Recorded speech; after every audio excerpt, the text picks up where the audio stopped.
पहलगाम आतंकी हमले के बाद भारत की ओर से चलाए गए ऑपरेशन सिंदूर और फिर पाकिस्तान के हमले के जवाब में की गई सफल कार्रवाई के बाद एक और जहां बीजेपी देश भर में तिरंगा यात्रा निकाल रही है, तो कांग्रेस भी अब सशस्त्र बलों के सम्मान में बड़े स्तर पर कार्यक्रम करने जा रही है। कांग्रेस ने ऐलान किया है कि पार्टी अगले हफ्ते से 15 राज्यों में 10 दिनों तक जय हिंद सभा का आयोजन करेगी।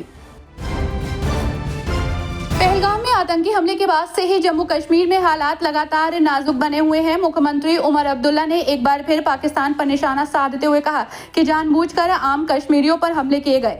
बारामूला के उरी के सलामाबाद में पाकिस्तान की गोलीबारी से प्रभावित इलाकों का दौरा करने के बाद सीएम उमर अब्दुल्ला ने कहा कि उरी, तंगधार, राजौरी और पुंछ में भी यही स्थिति है। मध्य प्रदेश के मंत्री विजय शाह ने कर्नल सोफिया कुरैशी के खिलाफ कथित बयान दिया। इसी के बाद मध्य प्रदेश हाई कोर्ट ने उन पर एफआईआर करने का आदेश दिया, जिसे उन्होंने सुप्रीम कोर्ट में चुनौती दी। हालांकि यहां से भी उन्हें निराशा हाथ लगी और सुप्रीम कोर्ट ने फटकार लगा दी। इस पर अब कल सुनवाई होगी। रक्षा मंत्री राजनाथ सिंह श्रीनगर पहुंच चुके हैं। रक्षा मंत्री ने कहा कि मैं जवानों की शहादत को नमन करता हूं। ऑपरेशन सिंदूर के दौरान आपने जो कुछ भी किया उस पर पूरे देश को गर्व है। मैं रक्षा मंत्री के साथ साथ एक नागरिक के रूप में भी धन्यवाद देना चाहता हूं। जम्मू कश्मीर की जनता ने इस समय एकजुटता दिखाई, वो अपने आप में काफी अहम है।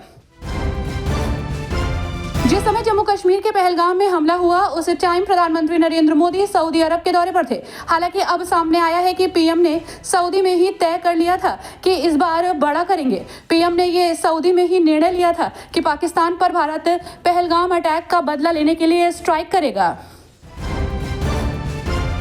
ऑपरेशन सिंदूर के बाद भारत की अग्नि 6 अंतर महाद्वीपीय बैलिस्टिक मिसाइल ICBM दुनिया भर में चर्चा का विषय बनी है। लंबी रेंज वाली ये मिसाइल MIRV तकनीक से लैस है, जिसके जरिए एक साथ कई लक्ष्यों पर प्रहार संभव है।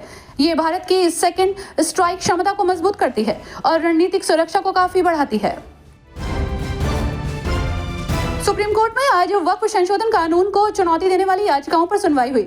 अब इस मामले में अगली सुनवाई मंगलवार 20 मई को होगी। आपको बता दें कि अदालत ने कहा है कि अगली सुनवाई के दौरान हिंदू पक्ष की तरफ से वक्फ कानून 1995 की वैधता को चुनौती देने वाली किसी भी याचिका पर विचार नहीं किया जाएगा। यूपी की कैबिनेट बैठक में मुख्यमंत्री योगी आदित्यनाथ की अध्यक्षता में कुल 10 अहम प्रस्तावों को मंजूरी दी गई है। इस बैठक में राज्य के विकास, कृषि, उद्योग, दुग्ध उत्पादन, नगर विकास और ग्रामीण पंचायतों से जुड़े कई महत्वपूर्ण निर्णय लिए गए हैं। खास बात यह रही कि कश्मीर के पहलगाम में हुए आतंकी हमले के जवाब में भारतीय सेना की कार्रवाई ऑपरेशन सिंदूर की सफलता पर कैबिनेट द्वारा अभिनंदन प्रस्ताव भी पारित किया गया। रायबरेली भाजपा अल्पसंख्यक मोर्चा के कासिम नकवी ने सीएम योगी को पत्र लिखकर सहारनपुर के औरंगजेबपुर गांव का नाम बदलने की मांग की है। वे चाहते हैं कि गांव का नाम किसी आक्रांता के बजाय वीर अब्दुल हमीद या अशफाक उल्लाह खान जैसे क्रांतिकारी के नाम पर रखा जाए।